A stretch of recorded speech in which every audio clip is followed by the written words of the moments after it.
This is a 15th century version of the Strength card, which has also been known as Fortitude, Force, or Lust, and corresponds with Leo. It's from the Mantegna deck and contains a number of secrets. Notice the weeping lion in the background in the lower left, and the lion-themed mask and body armor. There's a lot to say about this design, but for today, I'd love to focus on the broken column or pillar. Broken columns can be seen in other versions of this card, like the one you see here, or the artwork you see here. I'm learning that there's a tradition associating these columns with a woman or maiden, who I often correspond with Virgo.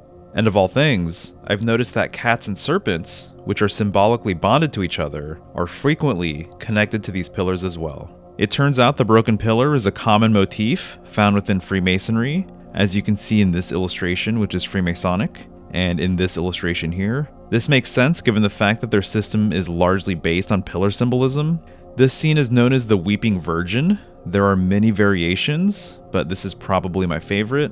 There's a lot of things going on here, but the main symbols are of a maiden or virgin at a broken pillar, and a representation of Father Time or Saturn untangling her hair. I find it curious that while there isn't a line in the scene, the Weeping Virgin, among other things, is a reference to the Virgo constellation, which is right next to Leo, and this connection between Virgin and Lion can be seen within both the astrological and tarot tradition. I've said this before, but it's obvious to me that the Strength card is essentially showing the relationship between Virgo and Leo, or mother and child.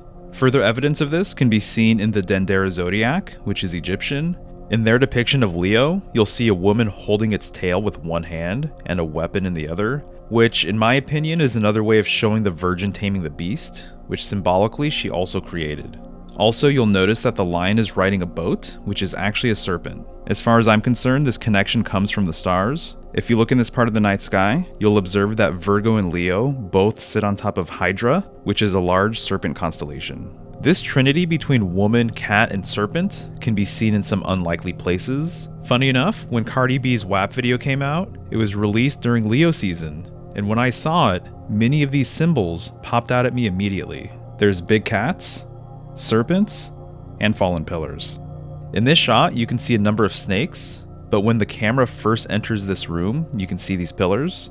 This is very strategic for all of the reasons I've already mentioned, and really plays into Leo season heavily, which once again is when it came out. Continuing with this theme, in India you have the story of Narasimha, the fourth avatar of Vishnu. He incarnates as a half-man, half-lion, and breaks out of a pillar to slay the evil father of one of his followers. He shows the ferocity of an angry lion, and uses his long nails to disembowel his victim. Here you can see the split or broken pillars behind him. The lion pillar connections continue in the Bible, where you have the story of Samson, who possesses incredible strength, and there's that word again, strength, which obviously has a tarot correspondence. At one point he kills a lion with his bare hands, and when asked about the source of his strength, he says that it comes from his hair, which in my opinion is symbolic of the mane of the lion, and therefore the rays of the sun, the ruling planet of Leo. Samson is taken prisoner and has his hair cut off, yet he's still able to muster the strength for one last feat. Samson destroys the temple of his enemies by breaking two of its columns with his God-given power. In doing so, he kills a number of his enemies, but also kills himself in the process. The broken pillar reminds me quite a bit of the Tower card as well, and it's easy to see the parallel between these two concepts. Over the years, I've noticed that some Tower cards also display serpent symbolism within the artwork. It's pretty small, but in this version of the card, there's a crest on the tower with a serpent eating a man on it.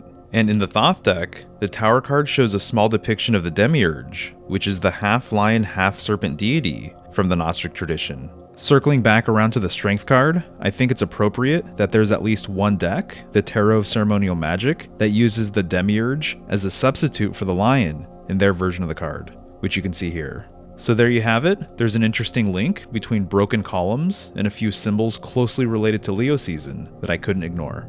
But to be honest, I feel like this barely scratches the surface, and there's more layers to unpack. In my next post, I'm going to talk about the meaning behind this vase and how it relates to Aquarius, the water bearer. As always, I'd love to know what you think. Thanks.